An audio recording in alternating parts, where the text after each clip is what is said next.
आपण अनेकदा म्हणतो माझं ध्येय ठरलंय. मला माहितीये मला काय करायचंय. पण पुढे काहीच दिवसात काय होतं समजत नाही. सगळा उत्साह मावळतो आणि ध्येय काही ठरवल्याप्रमाणे आपण गाठू शकत नाही.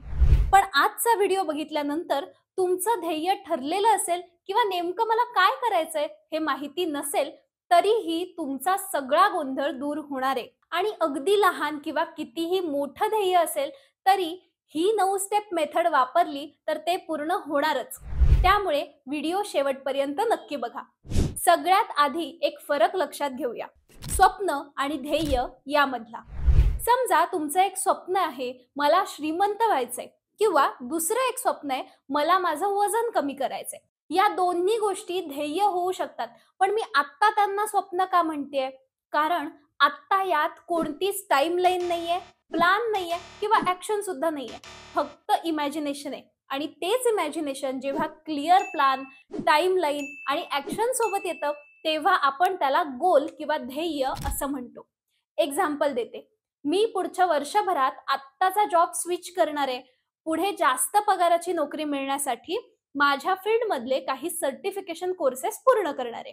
किंवा पुढच्या 6 महिन्यामध्ये मी रोज 45 मिनिटं एक्सरसाइज आणि डाएट ठरवून 10 किलो वजन कमी करणार आहे. या वाक्यांमध्ये नेमकं काय मिळवायचंय आणि कसं मिळवायचंय याची एक स्पष्ट दिशा आपल्याला दिसते. थोडक्यात स्वप्न म्हणजे मला कुठे जायला आवडेल आणि ध्येय म्हणजे त्या ठिकाणी कसं, केव्हा आणि किती वेळात जायचं याची ठोस योजना. आता हे ध्येय नेमकं कसं ठरवायचं? 1. ध्येय स्वतः सुरू केलेलं असावं आणि स्वतः टिकवलेलं असावं. माझं वजन कमी व्हावं हे मी रोज ठरवतो, पण आईने डाएटनुसार जेवण बनवलं तरच सुरू करतो. यामध्ये आपण दुसऱ्यांवरती डिपेंड आहोत आपलं गोल पूर्ण करण्यासाठी. पहिला नियम असा की आपलं ध्येय आपलं स्वतःचं असलं पाहिजे. दुसऱ्यांनी चालवलेलं, दुसऱ्यांच्या कंट्रोलमध्ये असता कामा नये. कारण जेव्हा जबाबदारी पूर्ण तुमच्यावरती असते तेव्हाच त्यासाठीची ऍक्शन आपण घेतो. त्यासाठी तुमचं आत्ताचं ध्येय संपूर्णपणे तुमच्या हातात आहे ना हे तपासून घ्या. 2. आपल्याला जे हवं ते सकारात्मक भाषेत मांडलेलं असावं. मला घाबरायचं नाहीये, मला चुकायचं नाहीये, ही वाक्य बोलताना आपण काय नकोय हे सांगतोय, पण काय हवंय हे तर आपण सांगितलंच नाही. आणि आपल्या मेंदूला भीती आणि चूक एवढंच दिसत राहतं. आपला मेंदू शब्द फॉलो करतो, त्यामुळे काय हवं आहे ते शब्द मेंदूला कमांड म्हणून द्यायचे. मला घाबरायचं नाहीये म्हणजेच मला नेमकं काय हवंय, तर मला आत्मविश्वासाने बोलायचं आहे. अशा सकारात्मक शब्दात बोलायला सुरुवात करायची. हे विचार आपल्याला योग्य दिशा दाखवत असतात.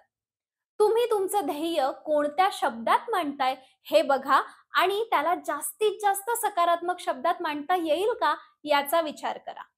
3. सध्याची स्थिती स्पष्ट असावी. मला जॉब बदलायचा आहे, पण सध्या मी काय करतोय, का अस्वस्थ आहे हेच मला माहिती नसेल तर आपली जागरूकता कमी पडते. म्हणूनच आपण आज कुठे आहोत हे ओळखायचं. कारण दिशा ठरवण्यासाठी सुरुवात कुठून करायची आहे हे समजणं महत्वाचं आहे.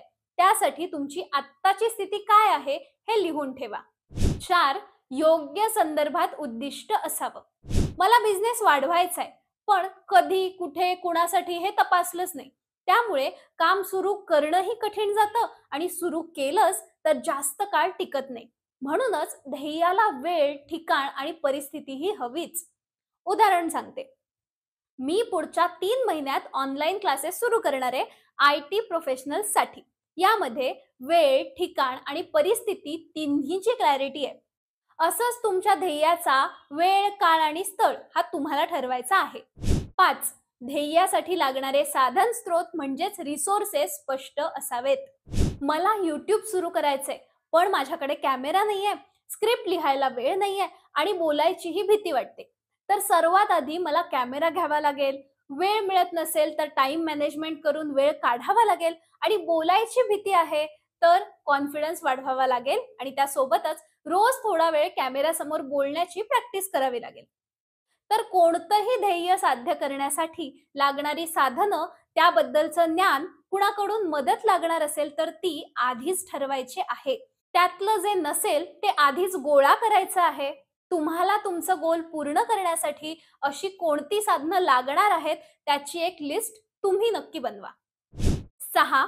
संवेदनांवर आधारित चित्र स्पष्ट असावं. माझा कोर्स यशस्वी व्हावा, माझं ध्येय पूर्ण व्हावं असं आपल्याला वाटत असतं, पण ते पूर्ण झाल्यावर तुम्हाला कसं वाटेल, तुमच्या त्याबद्दलच्या भावना कशा असतील, लोक त्याबद्दल काय म्हणतील, याचंही तपशीलवार वर्णन आपल्याला डोळ्यासमोर आणायचं आहे, ते फील करायचं आहे. ध्येय गाठल्यावर तुमचे इमोशन्स, विचार आणि 5ही इंद्रियांनी तुम्ही काय अनुभवाल हे डोळ्यासमोर आणा. हे चित्र जितकं ठळक आणि स्पष्ट तितकी कृती सोपी, त्यामुळे मुद्दाम वेळ काढून हे नक्की करा. 7. ध्येयापर्यंत पोहोचण्याचे एकाहून अधिक मार्ग असावेत. मला फिट व्हायचंय पण जिमच बंद आहे, आता काय करू? बस थांबतो, आता मी काही करू शकणार नाही. याऐवजी जिम नसेल तर त्या दिवशी मी रनिंग करेन, घरातच एक्सरसाइज करेन किंवा फक्त चालेन, असे पर्याय जर आधीच ठरवलेले असतील तर आपण एक्सक्युजेस देत नाही. म्हणूनच ध्येय गाठायला नेहमीच एकाहून अधिक मार्ग ठेवायचे आहेत. 8. ध्येय इकोलॉजिकल असावं. माझं प्रमोशन व्हावं म्हणून मी घरूनच उशिरापर्यंत काम करतो, पण त्यामुळे होतंय काय? घरचं आयुष्य बिघडतंय, तुमच्या झोपेची, जेवणाची आणि मग उठण्याची वेळ सुद्धा बिघडलेली आहे. म्हणूनच एक ध्येय पूर्ण करत असताना बाकी आयुष्यावरती, तुमच्या आजूबाजूच्या लोकांच्या आयुष्यावर आणि समाजावर त्याचा चांगला परिणाम होतोय ना, हे आपल्याला लक्षात घ्यायला हवं. तरच ध्येय जास्त काळासाठी टिकून राहतं आणि आपली ओव्हरऑल ग्रोथ सुद्धा होते. म्हणूनच ध्येय तुमचं असलं तरी त्याचा परिणाम इतरांवर होतोय का हे सुद्धा बघा.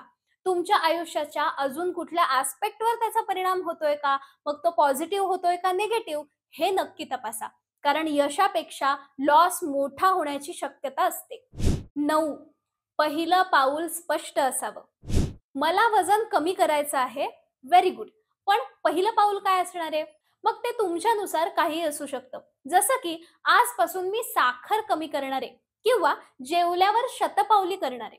ते तुम्ही ठरवायचंय आणि ते असं असायला हवं जे तुम्ही लगेच आजच्या आज सुरू करू शकता आणि जे सहज शक्य असू शकतं. ध्येय कितीही मोठं असो, सुरुवात छोट्या आणि ठोस पावलाने होते. जसं की मला पुस्तक लिहायचं आहे, तर पहिलं पाऊल आज मी 15 मिनिटं लिहिणार आहे हे असू शकतं. तुमचं पहिलं पाऊल लगेच लिहून घ्या आणि आजपासूनच त्याची सुरुवात करा. आता या 9 नियमांमुळे तुमचं ध्येय स्वप्न न राहता एक स्पष्ट मिशन होतं. ध्येय ठरवताना मी आत्ता सांगितल्याप्रमाणे 9 नियमांनुसार तुमचं ध्येय लिहून काढा, म्हणजे ते जास्त स्पष्ट होईल आणि बदल तुम्ही स्वतः अनुभवाल. पुढे कुठलंही ध्येय ठरवताना तुम्ही हे 9 नियम नक्की लक्षात ठेवा आणि कमेंट करा तुम्ही आत्ता कोणत्या ध्येयावरती काम करायला घेताय. व्हिडिओ आवडला असेल तर प्लीज लाईक करा, तुमच्या फ्रेंड्स सोबत शेअर सुद्धा करा आणि चिन्मयी राजला सबस्क्राईब करायला विसरू नका. संपूर्ण व्हिडिओ बघितल्याबद्दल मनापासून आभार आणि खूप प्रेम. पुन्हा भेटू पुढच्या शुक्रवारी. तोपर्यंत काळजी घ्या. धन्यवाद.